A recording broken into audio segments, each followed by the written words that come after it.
ಕೊಡಗಿನ ಕುಶಾಲನಗರದಿಂದ 8 ಕಿಲೋಮೀಟರ್ ದೂರದಲ್ಲಿರುವ ರಾಮಸ್ವಾಮಿ ಕಣಿವೆ ಗ್ರಾಮದಲ್ಲಿ ಪ್ರಭು ಶ್ರೀರಾಮಚಂದ್ರ ಮರಳಿನಿಂದ ಲಿಂಗ ಮಾಡಿ ಪೂಜಿಸಿರುವ ಪವಿತ್ರ ಕ್ಷೇತ್ರವೇ ಶ್ರೀ ಕಣಿವೆ ರಾಮಲಿಂಗೇಶ್ವರ ದೇಗುಲ. ಉತ್ತರಾಭಿಮುಖವಾಗಿ ಹರಿಯುವ ಜೀವನದಿ ಕಾವೇರಿಯ ದಂಡೆಯಲ್ಲಿರುವ ಈ ದೇವಾಲಯದ ಗರ್ಭಗುಡಿಯ ಲಿಂಗವನ್ನು ಸಾಕ್ಷಾತ್ ಶ್ರೀರಾಮನೇ ಪ್ರತಿಷ್ಠಾಪಿಸಿದ ಎಂಬ ಪ್ರತೀತಿ ಇದೆ.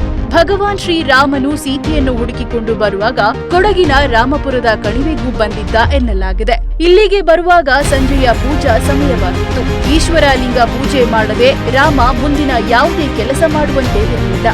ಕಾವೇರಿ ನದಿ ತಟದಲ್ಲಿ ಯಾವುದೇ ಲಿಂಗ ಇರಲಿಲ್ಲ. ಹೀಗಾಗಿ ಲಿಂಗವನ್ನು ಕಾಶಿಯಿಂದ ನಿಗದಿತ ಸಮಯದಲ್ಲಿ ತರುವಂತೆ ರಾಮ ಹನುಮನಿಗೆ ಹೇಳುತ್ತಾನೆ. ರಾಮನ ಪೂಜೆಗೆ ನಿಗದಿತ ಸಮಯ ಮುಗಿಯುತ್ತಾ ಬಂದರೂ ಹನುಮನ ಸುಳಿವು ಕಾಣಲಿಲ್ಲ.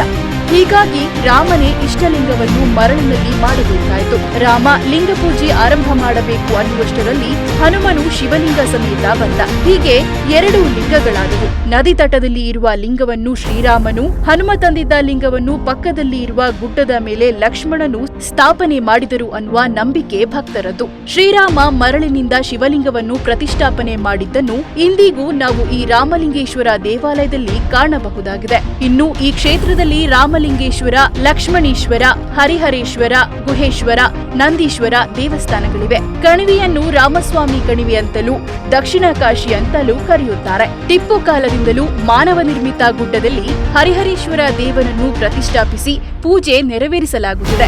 ಬಸವೇಶ್ವರನನ್ನು ಗ್ರಾಮದ ಮಧ್ಯಭಾಗದಲ್ಲಿ ಕುಳ್ಳಿರಿಸಿ ಪೂಜೆ ಆಗುತ್ತದೆ. ಲಕ್ಷ್ಮಣೇಶ್ವರ ಸಮೀಪದಲ್ಲೇ ಇರುವ ಗುಹೇಶ್ವರ ಮಾತ್ರ ಪುರಾತನ ಕಾಲದಲ್ಲಿ ಇದ್ದ ಹಾಗೆಯೇ ಇರುವುದು ಇಲ್ಲಿಯ ವಿಶೇಷ. ದೊಡ್ಡ ದೊಡ್ಡ ಬಂಡೆಗಳ ನಡುವೆ ಪ್ರಕೃತಿದತ್ತವಾಗಿ ಇದ್ದ ಗುಹೆಯಲ್ಲಿ ಗುಹೇಶ್ವರ ಇದೆ. ಇಲ್ಲಿಯ ದೇವಸ್ಥಾನ ಆಡಳಿತ ಮಂಡಳಿಯಲ್ಲಿ ಕ್ರೈಸ್ತರು, ಮುಸ್ಲಿಮರು ಮತ್ತು ಹಿಂದೂಗಳು ಸೇವೆ ಸಲ್ಲಿಸುತ್ತಿದ್ದಾರೆ.